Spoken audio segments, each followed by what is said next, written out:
भाई जो गुरु वचन पे डट गे, कट गे फंद 84 के, कट गे फंद 84 के, कट गे फंद 84। पूर्ण सतगुरु का नाम लो, उसके शरण में जाओ, जो कलम के लिखे को मिट दे, यानी जो प्राप्त को समाप्त करके। पूर्ण सतगुरु के पास ये पावर होती है। गरीब सतगुरु को कुर्बान जा, कर्म छुड़ाए कोट, जो सतगुरु की निंदा करे, जम तोड़ेंगे ओठ। कितनी अच्छी बात कही है परमात्मा ने कि सतगुरु को सिजदा करूं, यानी दंडवत करूं, जिसने मेरे कर्म छुटाए कोट, और ऐसे सतगुरु की जो निंदा करे, फिर उसके यम फोड़ेंगे होठ। होठ सबसे कोमल चीज होती है, जहां पर जरा सी चोट लग जाए तो सूजन आ जाती है, बहुत दर्द होता है, पीड़ा होती है। तो उन आत्माओं के फिर यम के दूत होठ फोड़ेंगे, यानी जहां मर्जी आया वहां उनको मुकद्दरों से मारेंगे, पीड़ा देंगे। और भाई और बहनों, वो काल वर्तमान में भगतों के होठ फोड़ने के लिए उनसे गलतियां करवा रहा है, गुरु की निंदा करवा रहा है भक्तों से। ये काल सूक्ष्म चाल चलता, सूक्ष्म चाल। आमने सामने की लड़ाई नहीं लड़ता ये, क्योंकि ये सामने प्रकट नहीं होता। जो आत्माएं मर्यादा तोड़ देती हैं, उनमें प्रवेश करके उनके माध्यम से अन्य को सत्यानाश करवाता है। तो बरवाला कांड से पहले गुरुदेव के परिवार ने, इन स्टेट कोऑर्डिनेटरों ने, बड़े बड़े सेवादारों ने अच्छे से ज्ञान को ना समझकर गुरु को मानुष मानकर अपनी मर्यादाएं तोड़ रखी थी, जिसका नतीजा निकला बरवाला कांड। और बरवाला कांड के बाद इन लोगों ने गुरुदेव की कितनी निंदा करवाई।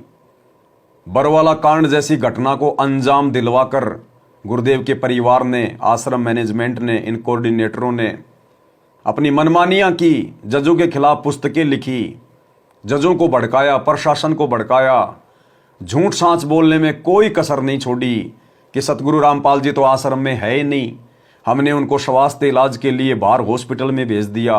खुद गुरुदेव का छोटा भाई ये स्टेटमेंट दे रहा था, जो कह रहा मुझे सार नाम प्राप्त है, सार शब्द प्राप्त है, और इतनी बड़ी बड़ी झूठ बोल रहा था। प्रशासन को भड़काया, उकसाया और जबरदस्ती प्रशासन को मजबूर किया आश्रम पर आक्रमण करने के लिए। तो इन लोगों की मनमानी हरकतों के कारण गुरुजी की संसार में बदनामी हुई, जगत में बदनामी हुई, गुरुजी की थूथू हुई। और बरवाला कांड के बाद तो इन्होंने गुरु की निंदा करवाने में कोई कसर छोड़ी नहीं। 2019 में गुरुजी का नाम लेकर पीला पर्चा निकालकर कांग्रेस को वोट डलवाए, कांग्रेस का समर्थन करवाया। तो बीजेपी वाले गुरुजी की निंदा करेंगे या नहीं करेंगे? जबकि हमारे गुरुजी का तो राजनीति से मतलब ही नहीं है। अब 2024 में इन्होंने पीला पर्चा निकालकर गुरुजी का आदेश बताकर काल प्रेरणा से और बीजेपी सरकार का समर्थन करवाया, बीजेपी सरकार को वोट डलवाए। तो बताओ अब वो कांग्रेस वाले गुरुजी को गालियां देंगे या नहीं देंगे? गुरुजी की निंदा चुगली करेंगे या नहीं करेंगे? तो ये है काल की सूक्ष्म चाल। वो इस प्रकार से भक्तों को अपने जाल में फंसाता है, मर्यादा तोड़वाता है।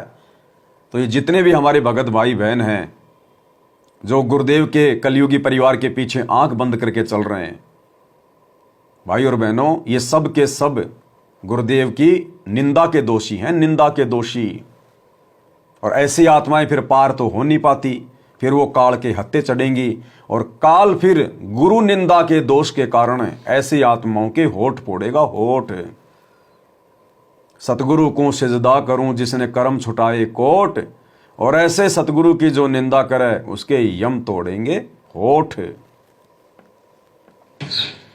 गरीब अजर अमर सतपुरुष है, सो हम सुकृत सीर, बिन दम देह दयाल जी, जाका नाम कबीर। गरीब सुल्तानी नानक तारे, दादू को उपदेश दिया, जाति जुलाहा भेद न पाया, वो काशी महे कबीर हुआ। गरीब नानक तो निर्भय किया, वह गुरु सत जान, अदले पुरुष पिछानिया, पूर्ण पद निर्वाण। गरीब दादू का पिंजर पड़ा, और नानक की दे, इनमें सतगुरु कौन सा हमको बड़ा संदेह। अब क्या बताते हैं कि एक संत का शरीर रह जाता है, लेकिन वो शरीर सतगुरु नहीं है। जिसको ये शरीर मिला हुआ था, जिसने इतना जब ज्ञान आपको प्राप्त करके दिया, नाम दिया, उसके अंदर जो हंस आत्मा है, रही है, वो है सतगुरु। क्या कहना चाहते हैं परमात्मा?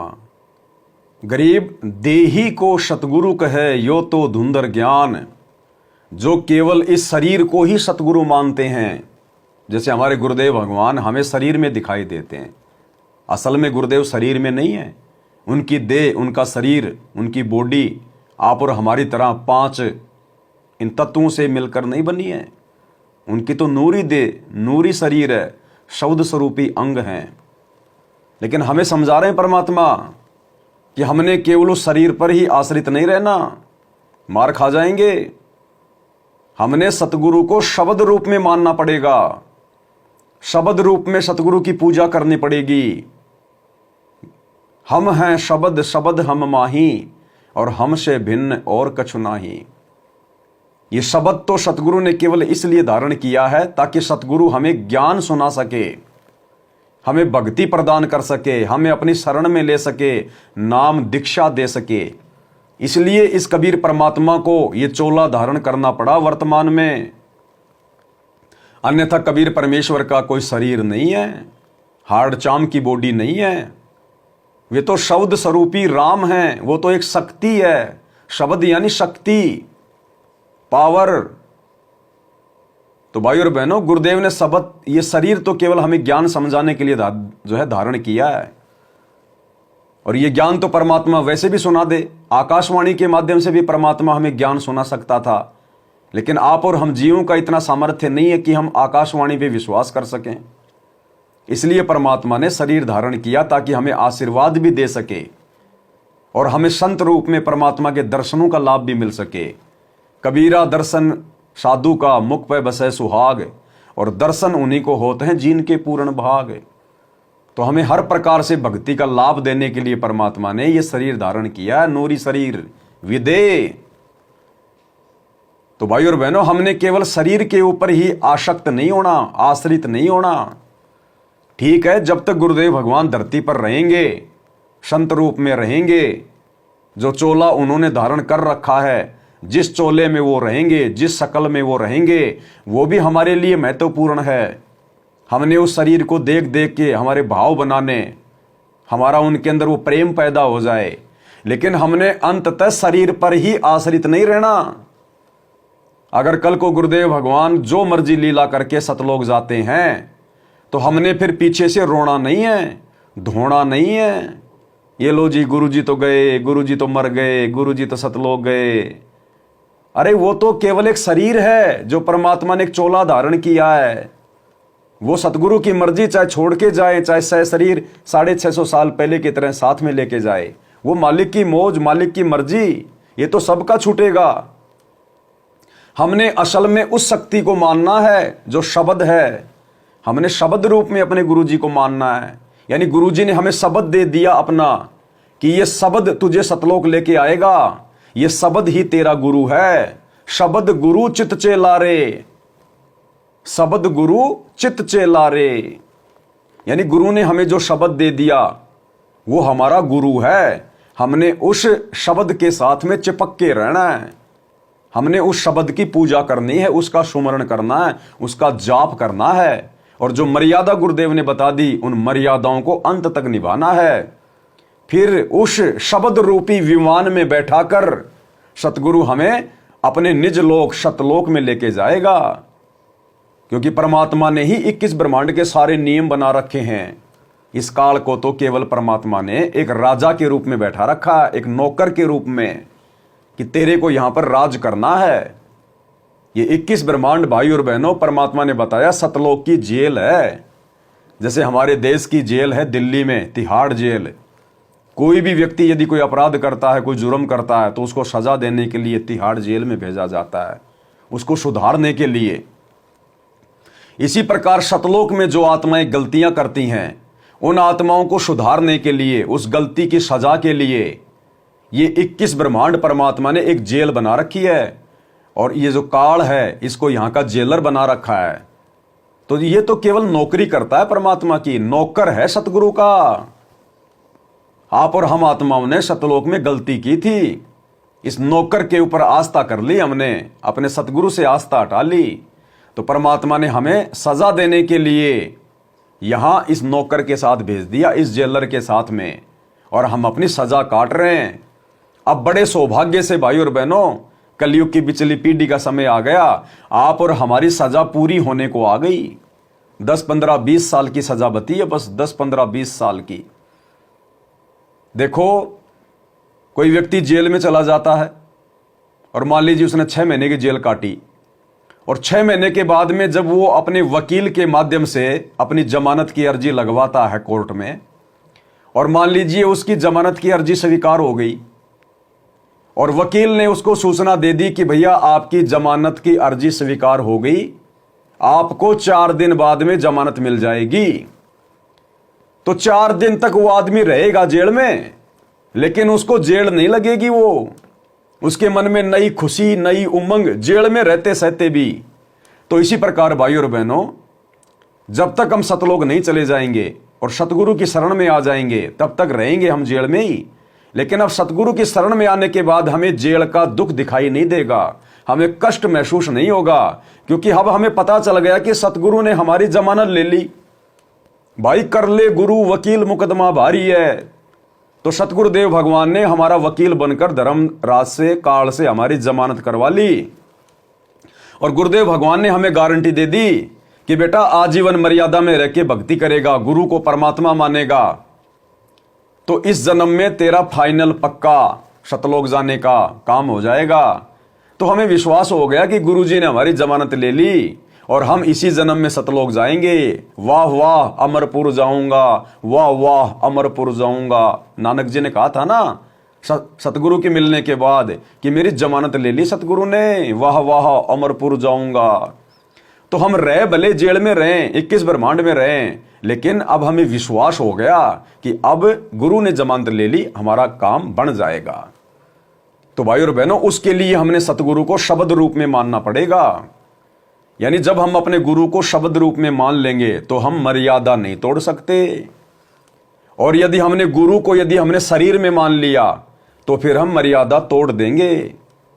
और देखो, सतसेवकों ने गुरु को शब्द रूप में मान लिया, शब्द रूप में मान लिया, तो आज हमें डर है, हमें भय है सतगुरु का, कि सतगुरु की नजर पल पल हमारे ऊपर है, हमारी हर भक्ति जो क्रिया उसके ऊपर है।